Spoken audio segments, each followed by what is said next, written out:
Guys, so andito po tayo para sa isang vlog muli.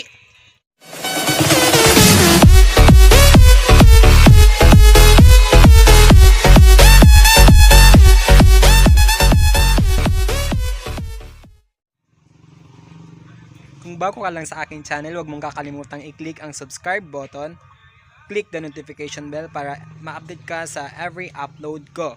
And also, huwag mo rin kakalimutang mag-like, i-share at mag-comment sa aking vlog. So kung napapansin nyo po, nandito po tayo sa likod ng aming bahay.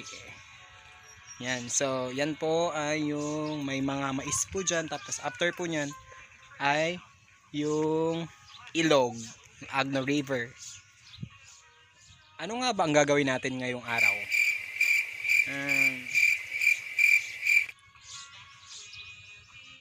A few moments later. Ano ba yun? Kalimutan ka na. Yun. So ngayong araw ay Sunday. So may naka-schedule tayong gagawin. Yun po ay magpe-prepare po tayo ng gagamitin for our DVBS. Ibig sabihin po nun ay Daily Vacation Bible School. Dito po sa aming church. School po ay ginaganap po dito yearly every April or May po nagaganap yung schedule po. So dito po sa aming church ay nagtuturo po kami ng mga bata in 3 days.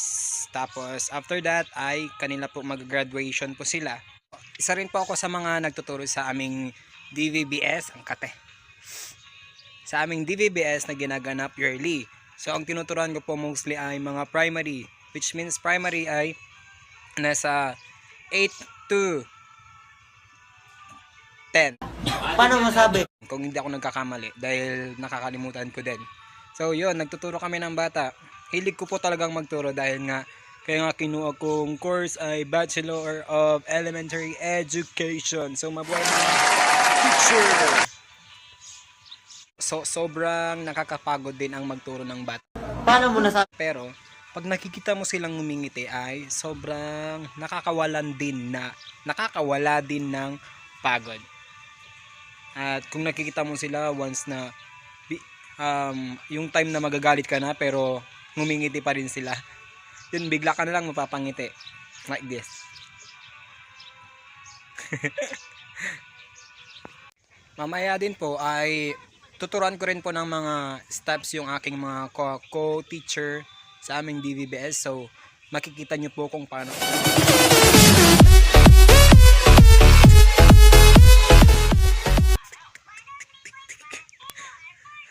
Yan. At syempre hindi rin mawawala ang demo teaching. Kailangan din nilang ipakita sa akin. Syempre ako mas matagal na rin kasi akong nagtuturo ng bata. So mostly yung mga kasama ko ay mga bago dahil yung mga kasamaan ko na nagtuturo noon ay may mga kanya-kanya ng trabaho. So tayo na lang po ang natira. So yun. Tayo rin i-share din natin yung mga nalalaman natin sa kanila or yung mga experience natin na nangyari sa atin through that event. So para mabigyan natin sila ng mga advice kung ano yung mga dapat nilang gawin while teaching. Ano bang ginagawa natin? Tara, punta na tayo sa ating church. So in 3, 2, 1.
Precious!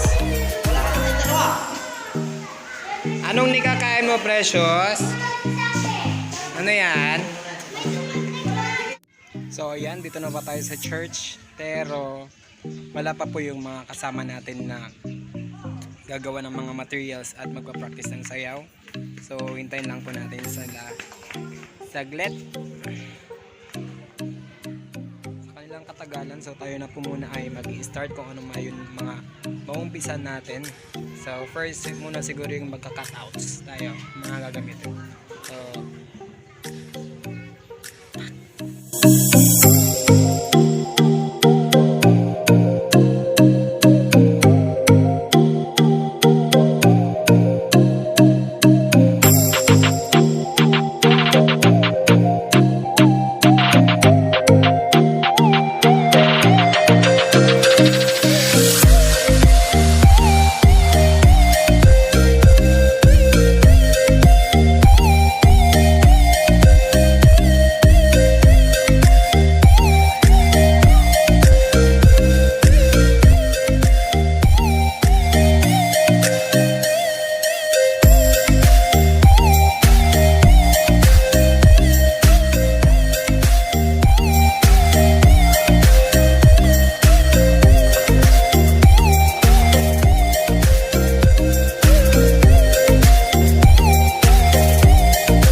Ano naman kasi, nagluto pa.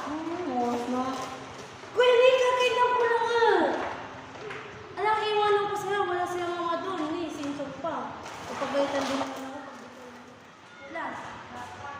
Kuya, hapon ng diyan. Bakit may ganyan? Medyo. Bakit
Ang hirap gumawa ng step.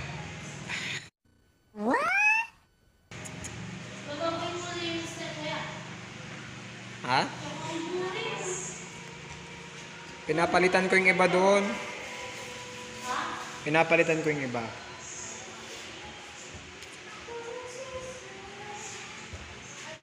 A few moments later. Ayan, iniwan na po tayo ng ating mga kasama. So, ang gagawin na lang po natin ay maglinis. Maglinis na po tayo. Tapos, pwede na po tayo umuwi.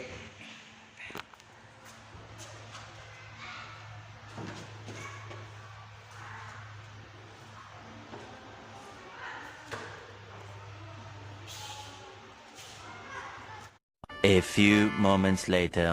A few inches later. 2 hours later. 1 eternity. So, ayun, dito naman pumuli tayo sa ating likod. Aray!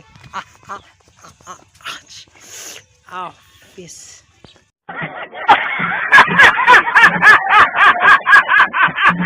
Ang sakit. Ayun. Muli po, andito naman po tayo sa aming likuran ng aming bahay. At natapos na din po yung ating gawain sa church na kung saan preparation for incoming